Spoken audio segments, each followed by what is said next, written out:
नमस्कार. आजकाल शाळेत शिकणाऱ्या मुलांच्यावर अभ्यासाचा खूप ताण येतो.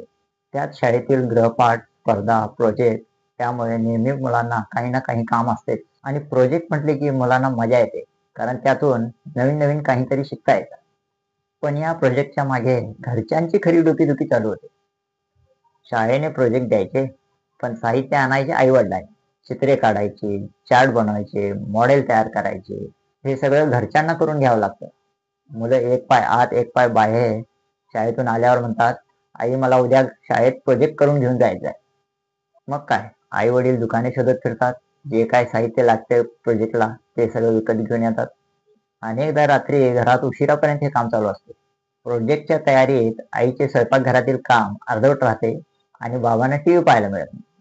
बहीण भाऊ आपापली कामं सोडून मदतीला लागतात आणि हे सगळं करताना घरात खूप गोंधळ उडून जातो. त्यामुळे शाळेचा प्रोजेक्ट म्हणजे मुलापेक्षा घरच्यांचीच खरी डोकेदुखी करते. असे वाटते की जणू शाळा आई-बाबांना किती येते त्याचीच परीक्षा घेते की काय? यावर माझं असं वैयक्तिक मत आहे की LKG ते 5th स्टँडर्डच्या विद्यार्थ्यांचा शाळेतच प्रोजेक्ट कंप्लीट करून घ्यावा. जेणेकरून विद्यार्थी थोड्या प्रमाणात का असेना प्रोजेक्ट शिकतील. घरी तर ही मुलं झोपूनच जातात.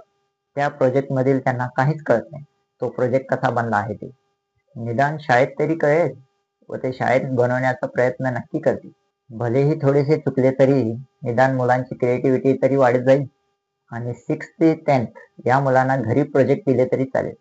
कारण ही मुले त्या एजमध्ये क्रिएटिव्हिटी डेव्हलप केलेल्या असतात. ती मुले घरी कोणाचीही मदत न घेता प्रोजेक्ट कंप्लीट करतात. मी सर्व पालकांकडून सर्व शाळांना विनंती करतो की या विषयावर गांभीर्याने विचार नक्की करावा.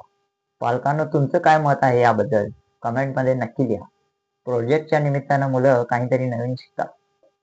जरीही पालकांना डोकेदुखी असली तरी यातून मुलांना आनंद आणि समाधान मिळतं हे नक्की. आज आपण इथंच थांबू. पुन्हा भेटू एका नवीन विषयावर.